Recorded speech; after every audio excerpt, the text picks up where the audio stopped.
നമ്മൾ കഴിഞ്ഞ ദിവസം വായിച്ച വാക്യം ആയിരുന്നു റോമർക്ക് എഴുതിയ ലേഖനം അതിന്റെ 12-ാം അധ്യായം അതിന്റെ ആദ്യ രണ്ട് വാക്യങ്ങൾ വായിച്ചു. നമ്മൾ അത് ഒന്നുകൂടെ ഒന്ന് വായിക്കാം. എന്ന് വായിക്കാം. സഹോദരന്മാരെ, ദൈവത്തിന്റെ മനസ്സിൽ ഉറപ്പിച്ച് നിങ്ങളെ പ്രബോധിപ്പിക്കുന്നത്, നിങ്ങൾ ബുദ്ധിയുള്ള ആരാധനയായി നിങ്ങളുടെ ശരീരങ്ങളെ ജീവനും വിശുദ്ധിയും ദൈവത്തെ പ്രസാദമുള്ള യാഗമായി സമർപ്പിപ്പിൻ. ഈ ലോകത്ത് മുൻപരാകാതെ നന്മയും പ്രസാദവും പൂർണ്ണതയുമുള്ള ദൈവഹിതം പിന്നെ തിരിച്ചറിയേണ്ടത് മനസ്സുബുദ്ധിക്ക് രൂപാന്തരപ്പെടുകയും. ഹല്ലേലൂയ, സ്തോത്രം. നമ്മൾ കഴിഞ്ഞ ദിവസം പറഞ്ഞ കാര്യമാണ്, ഈ ലോകത്തിന് അഞ്ചുപേരാകരുത്. നമുക്കെപ്പോഴും ഈ ലോകത്ത് അഞ്ചുപേരാകാനുള്ള ത്വര നമ്മൾ മനുഷ്യനിലുണ്ട്. മനുഷ്യന്റെ പ്രകൃതമാണത്. അതിന് നമ്മളെപ്പോഴും അതിലേക്ക് നമ്മളെ വലിച്ചിരിക്കുന്ന പൈശാചിക വ്യാപാരമുണ്ട്. നമ്മൾ സംസാരിച്ചു. നമ്മളെപ്പോഴും ദൈവത്തിനെതിരായിട്ട് നമ്മളെപ്പോഴും ആഗ്രഹിക്കും, എനിക്ക് പ്രാർത്ഥിക്കണം, എനിക്ക് ആരാധിക്കണം, എനിക്ക് ദൈവത്തിലേക്ക് ഒത്തിരി എടുക്കണം, എനിക്ക് വചനം ധ്യാനിക്കണം. ഒരുപാട് ആഗ്രഹം നമുക്ക് എപ്പോഴും ഉണ്ടായിരിക്കും. പക്ഷെ എപ്പോഴൊക്കെ നമ്മൾ ആഗ്രഹിക്കുന്ന എങ്ങനെ ആഗ്രഹിക്കുന്നുവോ അതിനിരട്ടിയായിട്ട് നമ്മൾ ലോകത്തിലേക്ക് നിങ്ങൾ ശ്രദ്ധ ഇങ്ങനെ കേന്ദ്രീകരിക്കും, ഇല്ലേ? പലപ്പോഴും നമ്മൾ ആഗ്രഹിക്കും, എനിക്കെന്നാ ഇന്ന് കുറച്ചു നേരം ഇരുന്ന് പ്രാർത്ഥിക്കണം. പക്ഷെ പലപ്പോഴും നടക്കാറില്ല. ചിലപ്പോൾ ഒരു ദിവസം നടക്കും, നെക്സ്റ്റ് ഡേ ഇതേപോലെ നമ്മൾ ആഗ്രഹിക്കും, പക്ഷെ നടക്കാറില്ല. നമ്മൾ വിചാരിക്കുന്നു, എനിക്ക് വചനം ധ്യാനിക്കണം.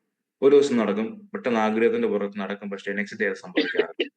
ആ കൺസിസ്റ്റൻസ് നഷ്ടപ്പെട്ടു പോകുന്നു പലപ്പോഴും. ഡിസിപ്ലിൻഡ് ആയ ഒരു ഒരു ഒരു ക്രിസ്ത്യൻ എന്താ പറയുന്നത്, ഡിസിപ്ലിൻഷിപ്പ് കൊണ്ടുപോകാൻ പലപ്പോഴും കഴിയുന്നില്ല എന്നുള്ളത് വാസ്തവമാണ്.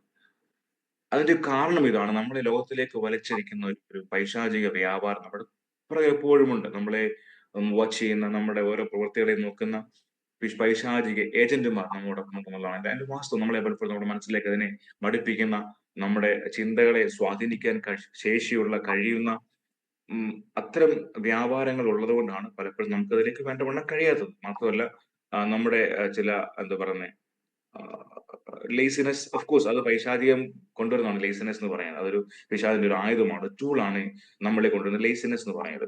അപ്പൊ ഇത്തരം കാര്യങ്ങൾ ഇടയ്ക്കും പൗലോസപ്പോസ്തലൻ വിശ്വാസത്തോട് പറയുക, ഇതെല്ലാം ഉണ്ട്. അന്ന് എഴുതിയിട്ടില്ലെങ്കിലും അത് അണ്ടർസ്റ്റുഡ് ആണ്. ഈ ലോകത്തിന് അന്യപരാകരെന്ന് പറയുമ്പോൾ ഈ കാലഘട്ടത്തിന്റെ ചിന്താരീതികളോട് അന്യപരാകരെന്ന് പറയുമ്പോൾ ഇതെല്ലാം അതിലുണ്ട്. ആ കാലഘട്ടമായാലും ഈ കാലഘട്ടമായാലും 1-ാം നൂറ്റാണ്ടായാലും 21-ാം നൂറ്റാണ്ടായാലും എല്ലാം ഈ പിശാചിന്റെ ടൂളൊക്കെ ഒന്ന് തന്നെയാണ്. പക്ഷെ അതിന്റെ സ്വഭാവം മാറിയതേ ഉണ്ടാവുകയുള്ളൂ. ആ കാലഘട്ടത്തിൽ വേറെ തരത്തിൽ പ്രവർത്തിച്ചെങ്കിലും ഈ കാലഘട്ടത്തിൽ പ്രവർത്തിക്കുന്നത് പലപ്പോഴും സോഷ്യൽ മീഡിയയിലൂടെയും അത്തരത്തിലുള്ള പ്ലാറ്റ്ഫോമുകളിലൂടെയും നമ്മൾ മൊബൈൽ ഫോൺ അത്തരത്തിലുള്ളതായ കാര്യങ്ങളാണ് പിശാച് പ്രവർത്തിക്കുന്നത്. അപ്പോൾ ആ മാറ്റം ഉണ്ടായിട്ടുള്ളത് ഡിവൈസിൽ മാത്രമാണ്. അതിന്റെ ബേസിക് സ്വഭാവത്തിന് മാറ്റമൊന്നുമില്ല.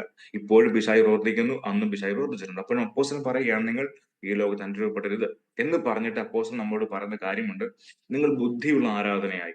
അവരോട് പറയുക, റോമർ എഴുതിയ, അല്ലെങ്കിൽ റോമർ എന്ന് പറഞ്ഞ സഭ, റോമറിലുള്ള സഭയോട് പറയുക, ബുദ്ധിയുള്ള ആരാധനയായി നിങ്ങളുടെ ശരീരങ്ങളെ വിശുദ്ധിയും ജീവനും ദൈവത്തിന് പ്രസാദമുള്ള യാഗമായി സമർപ്പിക്കാനാ പറയാം. നമ്മളെ സംബന്ധിച്ച് ഏറ്റവും പ്രയാസമുള്ള ഒരു കാര്യമാണ് എന്താണ് ഈ ദൈവം, ഈ ബുദ്ധിയുള്ള ആരാധന എന്നൊക്കെ പറയുമ്പോൾ. ഒരിക്കൽ എന്നോട് ദേവദാസൻ ദൂത് പറഞ്ഞതാണ്, ഈ യാഗം പോരാ, ഈ യാഗപീഠവും പോരാ. എന്നോട് ദൂത 2020 എന്ന് തോന്നുന്നു. അപ്പൊ എനിക്ക് അന്നത് മനസ്സിലായിട്ടില്ല, അതിന്റെ അർത്ഥം മനസ്സിലായില്ല. പിന്നീട് ഇങ്ങനെ ആലോചിച്ച് പിന്നെ ഇത് മനസ്സിലായത്, എന്താ ഈ യാഗം, എന്താ ഈ യാഗപീഠം. ഈ യാഗം എന്ന് പറയുമ്പോൾ എനിക്ക് മനസ്സിലായ കാര്യം, എന്റെ അതായത് ഞാൻ ദൈവത്തിന് കൊടുക്കുന്ന എന്റെ സമർപ്പണത്തെ യാഗം എന്ന് പറയാൻ. യാഗപീഠം വെച്ച് എന്റെ ജീവിതത്തിൽ എന്റെ സ്വഭാവം, എന്റെ ശരീരത്തിന്റെ സ്വഭാവത്തിൽ, എന്റെ ജീവിതത്തിൽ ഞാൻ വരുത്തേണ്ട മാറ്റങ്ങളെ കുറിച്ച്, അതായത് ഈ വചനം പറയുന്ന പോലെ ഈ ലോകത്തിന് അന്യപരാകാതെ നന്മയും പ്രസാദവും പൂർണ്ണതയുമുള്ള ദൈവഗതം എന്നെ തിരിച്ചറിയേണ്ടത്. ഈ നമ്മളെ കുറിച്ച് ദൈവത്തിന്റെ തിരിച്ചറിയാൻ വേണ്ടി നമ്മൾ വരുത്തേണ്ട ഒരു മാറ്റമാണ് ഈ ബുദ്ധിയുള്ള ആരാധന എന്ന് പറയുന്നത്. അതായത് നമ്മൾ കഴിക്കുന്ന ആരാധന, ഓഫ് കോഴ്സ് ഈ ആരാധനയുടെ ഭാഗമാണ് കയ്യടി, പാട്ട്, സ്തുതി, സ്തോത്രം, എല്ലാം ആരാധനയുടെ ഭാഗം മാത്രം. പക്ഷേ ശരിക്കുള്ള ആരാധന എന്ന് പറഞ്ഞാൽ നമ്മുടെ നമ്മുടെ ജീവിതത്തെ മൊത്തമായി സമർപ്പിക്കുന്നതാണ്. അതാണ് വചനം പറയുന്നത്. അതുകൊണ്ടാണ് ഒരിക്കൽ യേശു കർത്താവിനോട് ഒരിക്കൽ ഒരു യൗവനക്കാരനെ മനുഷ്യൻ വന്ന് പറഞ്ഞു, ദൈവമേ, ഞാന് നല്ല ഗുരു അല്ലെ, ഞാന് നിശ്ചയം പ്രാപിക്കുക എന്ത് ചെയ്യണമെന്ന് കർത്താവിനോട് ചോദിച്ചു. അപ്പൊ കർത്താവ് പറഞ്ഞു, നീ ഇന്നിന്റെ കൽപ്പന അനുസരിക്കണം എന്ന് പറഞ്ഞു. അതായത് നിന്റെ ദൈവമായ കർത്താവിനെ പൂർണ്ണ ഹൃദയത്തോടും പൂർണ്ണ മനസ്സോടും പൂർണ്ണ ആത്മാവോടും കൂടി സ്നേഹിക്കാൻ പറഞ്ഞു. നിന്നെ പോലെ നിന്റെ അയൽക്കാരനെ സ്നേഹിക്കാൻ പറഞ്ഞു. അപ്പൊ ഈ മനുഷ്യൻ പറഞ്ഞതെല്ലാം ഞാൻ ചെറുപ്പം പോലെ ചെയ്യുന്നുണ്ട്. അപ്പം കർത്താവ് എന്താ അടുത്തത് പറഞ്ഞു, അങ്ങനെയെങ്കിൽ നീ നിന്റെ വസ്തുവകയെല്ലാം വിറ്റ് പൂർ പീപ്പിളിന് കൊടുക്കാൻ പറഞ്ഞു. അത് കേട്ടപ്പോ ഈ മനുഷ്യന് അതുകൊണ്ട് അക്സെപ്റ്റ് ചെയ്യാൻ പറ്റിയില്ല. കാരണം ഈ മനുഷ്യൻ ഹൃദയം കിടക്കുന്ന അവിടെയാണ്. ബാക്കിയെല്ലാം ചെയ്യുന്നുണ്ട്, ശരിയാ, പക്ഷേ ഹൃദയം മൊത്തം കിടക്കുന്ന സ്വത്തിലായോ ഹൃദയം മൊത്തം കിടക്കുന്നത്. അപ്പൊ ഈ മനുഷ്യന് ഒത്തിരി വേദനയുണ്ട്. ഇതായത് സ്വത്തെല്ലാം പോകുന്നു പേടിച്ചിട്ട് ഈ മനുഷ്യൻ യേശുവിനെ വിട്ട് പൊയ്ക്കളഞ്ഞു. ഇതാ ദൈവം നമ്മളെ കുറിച്ച്. അതുപോലെ രണ്ടാമത്തെ ഉദാഹരണം എടുത്താൽ, അബ്രഹാമിന്റെ കാര്യം എടുത്താൽ, നമ്മൾ സംസാരിച്ച കാര്യം കഴിഞ്ഞ ദിവസം സംസാരിക്കുന്ന കാര്യം എങ്കിലും ഒരു ഓർമ്മപ്പെടുത്തൽ. അബ്രഹാമിനോട് പറയുകയാണ്, നിന്റെ മകനെ എനിക്ക് വേണ്ടി യാഗം തരാൻ പറഞ്ഞു. അതായത് അബ്രഹാം ആരെയാണോ ഏറ്റവും കൂടുതൽ സ്നേഹിച്ചത്, ആ വസ്തുവിന് അല്ലെങ്കിൽ ആ വ്യക്തിയെ കൊടുക്കാൻ ദൈവം പറയുക. ദൈവത്തിന് വേണ്ടിയിട്ടല്ല, നമ്മളോടുള്ള ടെസ്റ്റ് ആണ്. ഈ മനുഷ്യനോട് യേശു കർത്താവ് പറഞ്ഞു, നിനക്കുള്ളത് എല്ലാം വിറ്റ് ഈ പോർ പീപ്പിളിനെ കൊടുത്തിട്ട് എന്നെ അനുഗമിക്കാൻ പറഞ്ഞു. ഈ മനുഷ്യൻ സ്വീകാര്യമല്ലായിരുന്നു. കാരണം ഈ മനുഷ്യ ഹൃദയം കിടക്കുന്ന അവിടെയാണ്. നമ്മൾ എന്തിനെയാണോ ഏറ്റവും കൂടുതൽ സ്നേഹിക്കുന്നത്, അതാണ് പലപ്പോഴും നമ്മുടെ നമ്മൾ അതിനെ സാക്രിഫൈസ് ചെയ്യാനാണ് വർഷിപ്പ് എന്നത്. ഹല്ലേലൂയ. പലപ്പോഴും ആരാധന പറഞ്ഞ സാക്രിഫൈസ് ആണ്. സാക്രിഫൈസ് എന്ന് പറഞ്ഞാൽ പഴയ നിയമ കാലഘട്ടത്തിൽ ഒരു മൃഗത്തെയോ ഒരു പക്ഷിയോ അതിനെ കൊണ്ടുവന്ന് യാഗം കഴിക്കുന്നതായിരുന്നുവെങ്കിൽ, പുതിയ നിയമ കാലഘട്ടത്തിൽ നമ്മളോട് വചനം പറയുന്നത് ഇങ്ങനെയാണ്: നിങ്ങളുടെ ശരീരങ്ങളെ, അല്ലെങ്കിൽ നിങ്ങൾക്ക് ഏറ്റവും വിലപിടിപ്പുള്ളതിനെ യാഗമായി സമർപ്പിക്കാനാണ് ദൈവം പറയുന്നത്. ഹാലലു. എന്നോട് പറഞ്ഞ യാഗം പോരെ, യാഗപീഠം പോരെ. എന്റെ ഞാൻ സമയത്ത് എന്റെ യാഗപീഠം എന്റെ ജീവിതത്തിൽ എന്റെ ഒരുപാട് സമർപ്പണത്തിൽ പ്രശ്നങ്ങളുണ്ടായിരുന്നു. പല കല്ലുകളും ഇടിഞ്ഞ്, യാഗപീഠത്തിന്റെ പല കല്ല് ഇടിഞ്ഞു കിടക്കുകയായിരുന്നു. ഞാൻ അതിനെ പുതുക്കി പണിയേണ്ടത് ഏറ്റവും ആവശ്യമായിരുന്നു. ഹാലലൂയ. അതുപോലെ ഞാൻ ദൈവത്തിന് കൊടുക്കുന്ന സമയം, ഞാൻ എന്റെ ജീവിതത്തിൽ നിന്ന് മാറ്റിക്കളയേണ്ടതായ കാര്യങ്ങൾ, അതൊക്കെ ദൈവം ആ സമയത്ത് വ്യക്തമായി പറഞ്ഞില്ലെങ്കിൽ പോലും നമ്മൾ ദൈവം അങ്ങനെ ഒരു ദൈവത്തിലൂടെ വ്യക്തമായിട്ട് സംസാരിക്കത്തില്ല. കാരണം നമ്മുടെ ദൈവം സ്നേഹിക്കുന്നുണ്ട്. നമ്മുടെ കുറവുകൾ മറ്റാരും അറിയേണ്ട ദൈവം ആഗ്രഹിക്കുന്നു. പലപ്പോഴും ദൈവം നമ്മളോട് സംസാരിക്കുന്നത് ഇങ്ങനെയൊക്കെ ആയിരിക്കും. ഹല്ലേലൂയ. കർത്താവിന്റെ ഒരു സ്നേഹം കൂടിയാണ്. അപ്പൊ യാഗം പോരാ, യാഗപീഠം പോരാന്ന് പറയുമ്പോൾ ദൈവം എന്നെ കുറിച്ച് ആഗ്രഹിച്ച കാര്യം, ഞാൻ എന്റെ ജീവിതത്തിലെ പല കാര്യങ്ങളും മാറ്റി വെച്ചിട്ട് ഞാൻ ദൈവത്തിലേക്കുള്ള ഒരു സമർപ്പണം ഒന്നുകൂടെ വർദ്ധിപ്പിച്ചിട്ട് കർത്താവിന്റെ പാദപീഠത്തിൽ വേണം ദൈവം എന്നെ കുറിച്ച് ആഗ്രഹിച്ചു. ആ ഞാനിപ്പോ പിന്നെ ശേഷം ഞാൻ ആ പാതയിൽ പൊയ്ക്കൊണ്ടിരിക്കുന്നത്. ഹല്ലേലൂയ. ദൈവം ആഗ്രഹിക്കുന്ന പോലെയുള്ള ഒരു പാതയിലേക്ക് കയറിക്കൊണ്ടിരിക്കുക. നമ്മൾ ആരും പൂർണ്ണരല്ല. നമ്മൾ ആരും അതിലേക്ക് പെട്ടെന്ന് കയറുന്നില്ല. It takes time. അപ്പൊ ഇവിടെ അപ്പോസ്തലൻ വീണ്ടും പറയുക, എന്തിനിങ്ങനെ കൊടുക്കാൻ വേണ്ടി പറയുന്നു? അതായത് എന്തുകൊണ്ട് ഈ ലോകത്തിന് അനുരൂപരാകരുതെന്ന് പറയുന്നു? എന്തുകൊണ്ട് ഇങ്ങനെ നിങ്ങൾ ആരാധിക്കണം എന്ന് പറയുന്നു? ദൈവത്തോടുള്ള സ്നേഹം, ഒബിയസ്ലി ദൈവത്തോടുള്ള സ്നേഹം reason, one of the main reasons അത് ദൈവത്തോടുള്ള സ്നേഹമാണ്. പക്ഷേ അതിനപ്പുറത്തേക്ക് എന്തിനാണ് ഇത് കൊടുക്കുന്നത് പറയുമ്പോൾ നമ്മൾ ആ ലാസ്റ്റ് വാക്യം വായിക്കുമ്പോൾ അറിയാൻ കഴിയുന്ന കാര്യം ഇതാ: നന്മയും പ്രസാദവും പൂർണ്ണതയുമുള്ള ദൈവഹിതം. പലപ്പോഴും നമ്മൾ ഞാൻ എപ്പോഴും ആലോചിക്കാറ്, കർത്താവേ, ഞാൻ ആ ദൈവത്തിന്റെ ആ പെർഫെക്റ്റ് പ്ലാനിലാണോ പോകുന്നതെന്ന് ആലോചിക്കാറുണ്ട്. നമ്മളെല്ലാം ആലോചിക്കേണ്ട കാര്യമാണ്. എന്നെ കുറിച്ചുള്ള ദൈവത്തിന്റെ ആ പെർഫെക്റ്റ് പ്ലാൻ ഉണ്ടല്ലോ, അതിനാണ് ഞാൻ പോകുന്നത്. ഓഫ് കോഴ്സ് നമ്മളെല്ലാം ദൈവത്തിന്റെ പ്ലാൻ പ്രകാരം പോകുന്ന വിശ്വസിക്കുന്നവരാ. പക്ഷേ അത് അങ്ങനെ തന്നെയാണെന്ന് നമ്മളെ കുറിച്ച് ഒന്നുകൂടെ ചിന്തിക്കേണ്ടത് ഏറ്റവും ആവശ്യമാണ്. ഹല്ലേലൂയ. ദൈവത്തിന്റെ പദ്ധതി പ്രകാരമാണ് ഞാൻ പോകുന്നത്. അത് പൂർണ്ണമായ ദൈവത്തിന്റെ പൂർണ്ണ ഇഷ്ടം. നമുക്കെല്ലാം ദൈവം പലതും അനുവദിച്ചു തരാറുണ്ട്. നമ്മൾ ചോദിക്കുന്ന പലതും തരാറുണ്ട്. പക്ഷെ അപ്പോഴൊക്കെ നമ്മൾ ചിന്തിക്കേണ്ട കാര്യമുണ്ട്, ദൈവത്തിന്റെ പൂർണ്ണ ഹിതമാണോ എന്നുള്ളത് ചിന്തിക്കേണ്ടത് ഏറ്റവും ആ ചിന്തനീയമാണ്. കാരണം ദൈവത്തിന്റെ പൂർണ്ണ ഹിതമില്ലാത്ത, അതായത് നന്മയും, വചനം വേറൊരു ട്രാൻസ്ലേഷൻ പറഞ്ഞ വേറൊരു അതിന്റെ ഒരു വേർഷനിൽ പറയുന്നത് ഇങ്ങനെയാ: സദ്ഗുണ സമ്പന്നവും സ്വീകാര്യവും സമ്പൂർണവുമായ ദൈവഹിതം. അതായത് ദൈവത്തിന് ആ സ്വീകാര്യമുള്ള, അവിടുത്തെ പൂർണ്ണമായ ഹൃദയത്തിലുള്ള, അതായത് പെർഫെക്റ്റ് വിൽ, അതാണ് ദൈവം നമ്മളെ കുറിച്ച് ആഗ്രഹിക്കുന്നത്. അപ്പൊ അങ്ങനെയുള്ള ഹിതം അന്വേഷിക്കുന്നതിന്, അറിയുന്നതിന്, നടപ്പിലാകുന്നതിന് നമ്മൾ ഈ ലോകത്തിന് അനുരൂപരാകാതെ നമ്മൾ നമ്മുടെ ജീവിതത്തെ ഒരു സമ്പൂർണ്ണ യാഗവുമായി ദൈവത്തിന് സമർപ്പിക്കണം എന്നാണ് അപ്പോസ്തലനോട് നമ്മോട് പറയുന്നത്.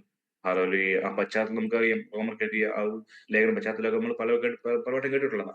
അപ്പോസ്തലൻ പിന്നീട് പറയുക, നിങ്ങൾ നിങ്ങളെ കുറിച്ചുള്ള കർത്താവിന്റെ ഹിതം, സമ്പൂർണ്ണമായ ഹിതമായതിന് നിങ്ങൾ നിങ്ങളുടെ ശരീരങ്ങളെ ജീവനുള്ള യാഗമായി സമർപ്പിക്കണം. അതുപോലെ തന്നെ ഈ ലോകത്തിന് അനുരൂപരാകാതെ നിങ്ങൾ ജീവിക്കണം എന്നുള്ള രണ്ട് മൂന്ന് ഘട്ടം കാര്യങ്ങൾ അപ്പോസ്തലൻ പറയുന്നത്.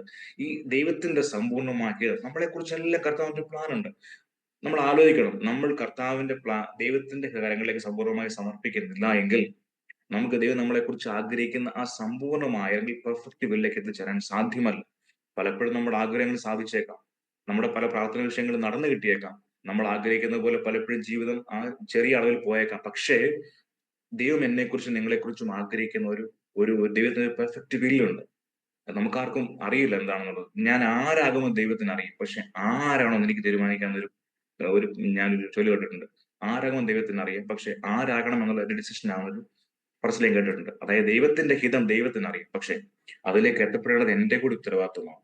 ദൈവം നമുക്ക് വഴി ഇങ്ങനെ കാണിച്ചു തരും, പക്ഷെ അതിലേക്ക് പോകുക എന്നുള്ളത് എന്റെ ഉത്തരവാദിത്തമാണ്. അതാണ് പറയുന്നത്, ആരാകുമെന്ന് ദൈവത്തിന് അറിയാം, പക്ഷെ ആരാകണമെന്ന് തീരുമാനിക്കേണ്ടത് ഞാനും നിങ്ങളുമൊക്കെ. അതുകൊണ്ട് ഈ വചനം പിന്നെ പറയുന്നു, ദൈവത്തിന്റെ പൂർണ്ണമായ ഹിതം, നമ്മുടെ ഇഷ്ടപ്രകാരമുള്ള പാതി ദൈവത്തിന്റെ ഇഷ്ടം, പാതി എന്റെ ഇഷ്ടം, പിന്നെ കുറച്ച് മറ്റുള്ള ഇഷ്ടം, അങ്ങനല്ല അവിടെ പറയുന്നത്. ദൈവത്തിന്റെ പൂർണ്ണ പെർഫെക്റ്റ് വിൽ അതിലേക്ക് ഞാൻ എത്തിച്ചേരണമെങ്കിൽ, അതായത് നിങ്ങൾ ദൈവം ആഗ്രഹിക്കുന്ന സൽഗുണ സമ്പന്നമായ ദൈവത്തിന് സ്വീകാര്യമായ ദൈവം എന്നെ കുറിച്ച് ബിജു എന്ന വ്യക്തിയെ കുറിച്ച് ദൈവം അനാദികാലം മുമ്പേ എഴുതി വെച്ച കാര്യങ്ങൾ അല്ലെങ്കിൽ ചിന്തിച്ച കാര്യങ്ങൾ അത് അങ്ങനെ തന്നെ സംഭവിക്കണമെങ്കിൽ എന്റെ ഭാഗത്തുനിന്നുണ്ടായ ഒരു മൂവ് അത്യാവശ്യമാണ്. എന്റെ ശരീരത്തെ ജീവനുള്ള യാഗമായി സമർപ്പിക്കുക, അതോടൊപ്പം തന്നെ ഈ ലോകത്തിന് അനുരൂപരാകാതെ, ഈ കാലഘട്ടത്തിൽ ചിന്താഗതികളോട് അനുരൂപരാകാതെ എന്റെ മനസ്സിന് സമൂലമായ മാറ്റം വരുത്തുക. ഹല്ലേലൂയ. സമൂലമായ മാറ്റം വരുത്തി ദൈവം ആഗ്രഹിക്കുന്ന ആ ഒരു പാത നടക്കുക എന്നുള്ളത് ദൈവത്തിന്റെ ഇഷ്ടമാണ്. അങ്ങനെ നടക്കുമ്പോൾ മാത്രമാണ് ദൈവം എന്നെക്കുറിച്ചും നിങ്ങളെക്കുറിച്ചും വിഭാവനം ചെയ്ത ആ ഒരു പെർഫെക്റ്റ് വില്ലേക്ക് നമ്മൾ എത്തിച്ചേരത്തുള്ളൂ. അല്ലെങ്കിൽ നമ്മുടെ ജീവിതം നമ്മൾ ആഗ്രഹിക്കുന്നത് പോലെ ആയിത്തീരും. ദൈവം ആഗ്രഹിച്ച പോലെ എവിടേക്കോ എന്തൊക്കെ സമാനതകൾ കൂടി മാത്രം കടന്നു പോകുന്ന ജീവിതമായി. എന്നെക്കുറിച്ച് നിങ്ങളെക്കുറിച്ച് ദൈവത്തിന് നമുക്ക് അറിയില്ല. ഒരു പക്ഷേ എന്താ വിളിക്കുന്ന പലരും കാതറിൻ കുൽമാൻ അതേപോലെയുള്ള അവർ ഒരു ഡ്യൂപ്ലിക്കേറ്റ് അല്ല, അതിന് മുകളിലേക്ക് ദൈവം ഉപയോഗിക്കപ്പെടേണ്ട പലരും ഉണ്ടായിരിക്കാം. ഹല്ലേലൂയ. അല്ലെങ്കിൽ അത്തരം ആ, ദൈവത്തിന് നിൽക്കുന്ന ശക്തിയായ ദൈവദാസ്യമാരായി മാറുന്നവരുണ്ടായിരിക്കും. നമുക്കറിയില്ല. അപ്പനക്ക് ഇത് അറിയില്ല. പക്ഷേ പലപ്പോഴും നമ്മൾ അങ്ങനെ തന്നെയാണ്. എല്ലാവർക്കും ദൈവം ആഗ്രഹിക്കുന്ന കാര്യമുണ്ട്. കർത്താവിന് വേണ്ടി പ്രയോജനപ്പെടണം. പലപ്പോഴും നമ്മൾക്ക് വേണ്ട പോലെ ആയിത്തീരാൻ കഴിയാത്തതിന്റെ കാരണം ഈ പറയുന്ന വചനവുമായി നമ്മളെ കമ്പയർ നോക്കിയാൽ മനസ്സിലാക്കാൻ കഴിയും. അതുകൊണ്ട് ദിവസങ്ങളിൽ ദൈവത്തിന്റെ ഹിതപ്രകാരം ഇത് അത്ര ഈസി അല്ല. ദൈവം നമ്മുടെ മനസ്സിന് സമൂല മാറ്റം വരുത്താന്ന് പറയുമ്പോൾ നമ്മൾ നമ്മുടെ പ്രശ്നങ്ങൾ എഴുതി കിടക്കുക എങ്ങനെ എപ്പോഴും പ്രശ്നങ്ങൾ ഇങ്ങനെ നമ്മളിങ്ങനെ ആ പ്രശ്നങ്ങളുടെ എന്താ പറഞ്ഞ ആ ഭാരം പേര് ഇങ്ങനെ നടക്കുക ചെയ്തുകൊണ്ടിരിക്കുന്നത്. അത് മനുഷ്യന്റെ ഒരു പ്രശ്നമാണ്. ഞാൻ അതിനെ കുറ്റം പറയുകയല്ല, മനുഷ്യന്റെ പ്രശ്നമാണ്. നമ്മളെല്ലാം പ്രശ്നങ്ങൾ ഉണ്ടാകുമ്പോൾ വാടി തളരാൻ സാധ്യതയുള്ളവരാണ്. അതിനെ പെട്ടെന്ന് അതിൽ നിന്ന് പുറത്തു വരാൻ പലപ്പോഴും കഴിയാത്തവരുമാണ്. ദൈവത്തിന്റെ കൃപ ആവശ്യമാണ്. ഹാലലൂയ. അതുകൊണ്ട് ഈ ദിവസങ്ങളിൽ നമ്മളെ കുറിച്ചുള്ള കർത്താവിന്റെ ഹിതം എന്താണെന്ന് പെർഫെക്റ്റ് വില്ലിലേക്ക് എത്തിച്ചേരുവാൻ തക്കോണം ദൈവം നമ്മോട് പറയുന്ന പോലെ സമൂല മാറ്റം വരുത്തുക, മനസ്സിന് രൂപാന്തരം ഉണ്ടാവുക, ഈ ലോകത്തിന്റെ കാലഘട്ടത്തിൽ അല്ലെങ്കിൽ ഈ ലോകത്ത് അനുപരാകാതിരിക്കുക, അങ്ങനെയുള്ള പല കാര്യങ്ങളും ശ്രദ്ധ വയ്ക്കുക, അതിനെക്കുറിച്ച് ഓർമ്മയുണ്ടാകുക, എപ്പോഴും ബോധ്യമുള്ളവരാകുവാൻ തക്കോണം ദൈവം നമ്മളെ സഹായിക്കട്ടെ. അതിനുവേണ്ടി നമ്മുടെ മനസ്സിനെ ഒരുക്കാം. നമുക്ക് പ്രാർത്ഥിക്കാം. സ്തോത്രം. ഹാലലൂയ.